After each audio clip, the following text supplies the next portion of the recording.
I was talking with a Discord friend. You know, we were kind of both making fun of the Five Nights at Freddy's lore. Haha, FNaF lore. FNaF lore, bad, funny. Yeah, not really, which is kind of making fun. And he said something that kind of brought up a thought process. The reason Five Nights at Freddy's doesn't hit anymore is a very obvious one. And then I uploaded a video. And then a lot of people also commented something similar.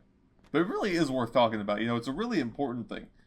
Basically, Five Nights at Freddy's has shifted over the years to a tonally different game. I didn't say totally, I said tonally.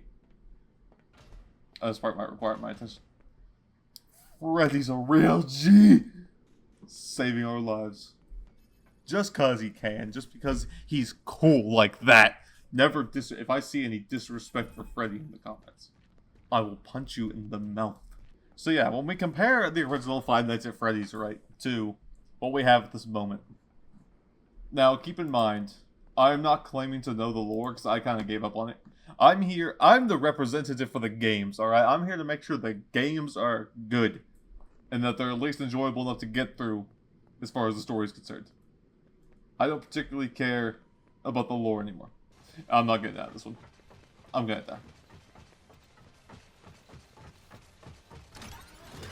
die. Mind your own business.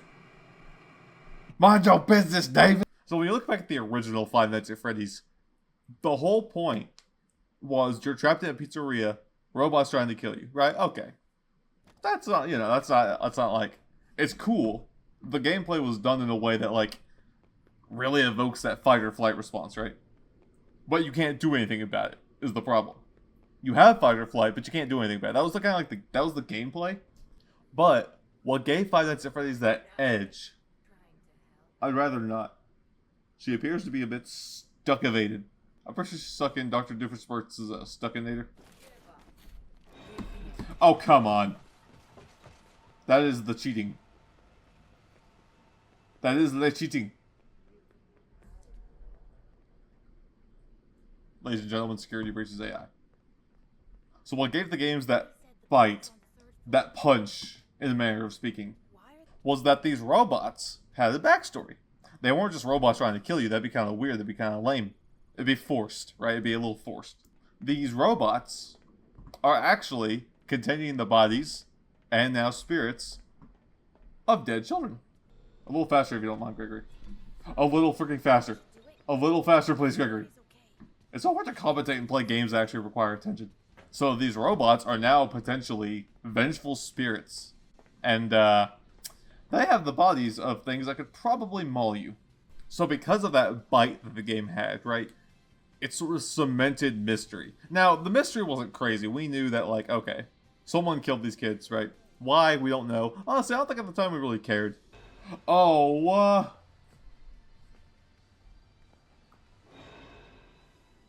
Monty, can we suspense with the drama? Yes or no? Pick one. I'm a superstar, bro. I'm a superstar. Freddy! Please take this map. Thank you. I'll be honest.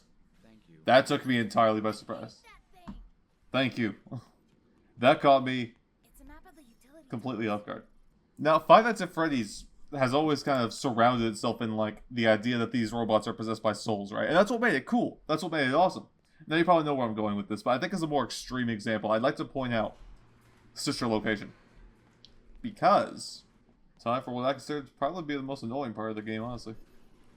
The scariest, maybe, but not scary enough to not be annoying. So in Sister Location, one of the biggest things in it is the fact that Circus Baby is, quote-unquote, helping you, right? She sort of restrains herself to help you. And that's a really cool thing, because if that situation was put into the hands of the current saga we're in now, it wouldn't work. Because the robots just being smart enough to help you is not the same thing as a robot that is programmed to kill you, in a manner of speaking, programmed to do a thing, and a human soul preventing it from immediately doing that thing, right? So in the story of Sister Location, it's kind of described that Yes, thank you, Gregory. You have eyes. You're good, you're good. Bro has 20/20 vision, bro. It's congratulations. It's such a location, it's kind of established that, you know, the robots like Funtime Freddy, Ballora, they try to get out multiple times. That was established. Dude, game. I'm literally on the surface.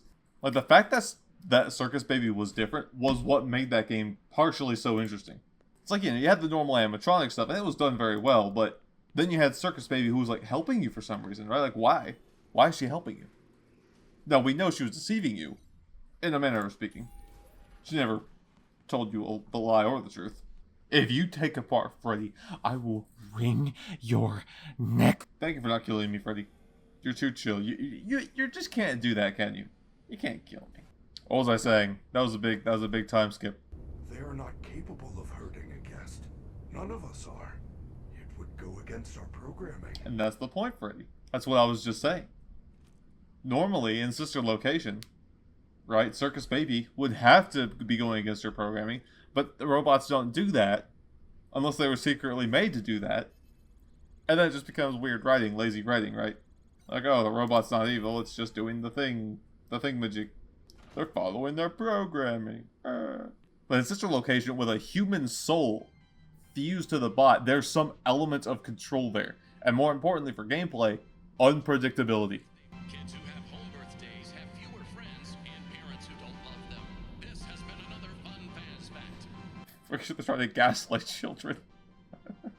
That's exactly what they're trying to do, let's be honest. So yeah, things are just more interesting whenever a human soul is fused to a robot and allows them to be more unpredictable. That is, I think we can all agree, relatively obvious. Now, what Steel Wool's games so far have been doing is removing that. Now, let me preface this by saying I don't know the lore. I tried for the longest time, and I kind of gave up. I'm the gamer here. I'm the video game representative. I represent those who care about the actual games themselves. Alright. So, if one of these is controlled by a person, excuse me if I don't get something exactly right, but as far as the games, the games are concerned, none of these guys are possessed. The Mimic, Roxy, Freddy, Chica, Monty, none of these endos, none of the security bots, not Music Man.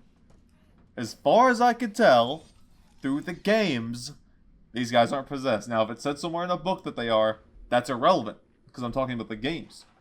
And this is a video game franchise first and foremost. Or at least it should be first and foremost. At this point, it might as well be a book franchise. But because of that, it's lost that bite. It's lost that punch.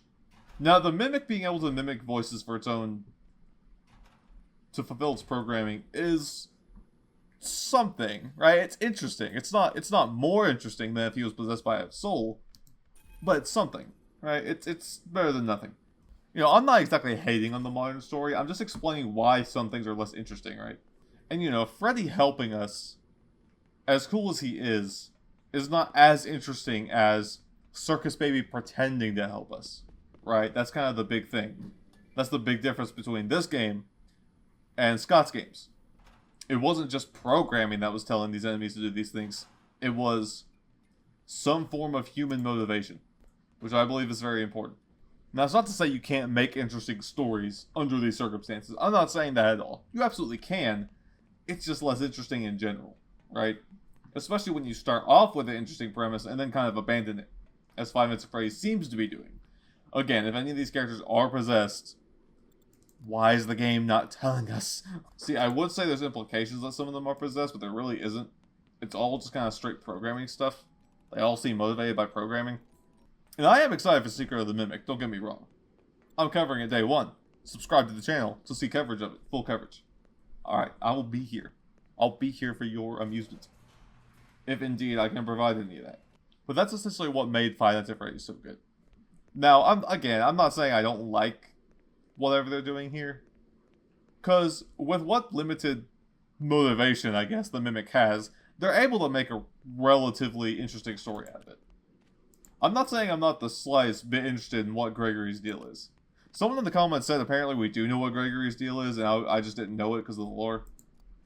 Which, cool. Are they ever going to tell us in the game? Because I'm not reading the book. I don't... Call me a non-fan all you want, but, like, honestly, look how many fans don't read books. I'm a huge Star Wars nerd. I don't read the books. Bruh. You know, Vanessa. The idea of someone else getting controlled by the Mimic in a manner of speaking. Vanny. Like, I don't know what their deal is. But it's interesting, right? The game, Security Breach, has brought up interesting ideas. We just need them to actually follow up on these ideas. And not just never talk about them again. Because that's something I could see Five Nights at Freddy's doing in general. It's just not talking about them ever again. Pulling a Halo Reach. Hey, you want to know where June went? Read a book. Of course, I'm also not going to pretend that, you know, the original games exactly told us a lot, but all the information was contained in the games for the most part, right? You didn't have to go reading books to understand certain things. This is going to turn into another, like, complaining about the lore part 2. But, you know, if the games had ended at Ultimate Custom Night, it'd be confusing. But it wouldn't be so confusing we couldn't eventually get it. But that's ultimately where Secret of the Mimic becomes less interesting. Because the Mimic is just a robot. What do you expect out of a robot? It's going to follow its programming. That programming might be complex, but it's still programming. It can't adapt, it can't lie, it can't be interesting. Unless you just write it to be and kind of ignore everything. Which, to be fair, it seemed to do in Ruin. The Mimic seems to be kind of deceptive in a manner of speaking. But at the same time, it's like then it's just kind of turning into robot science fiction, right? I've got some comments like that, and I don't care, per se. It's just, you know, that's not Five Nights at Freddy's. And whether the Mimic strictly follows programming or not. And also, like, it's gotten to the point now where it's like, I don't even know who Jackie is. Who's Jackie? I don't know who Jackie is. There's no Jackie in the games. Why should I care? Like, is Jackie just another animatronic? Like, what?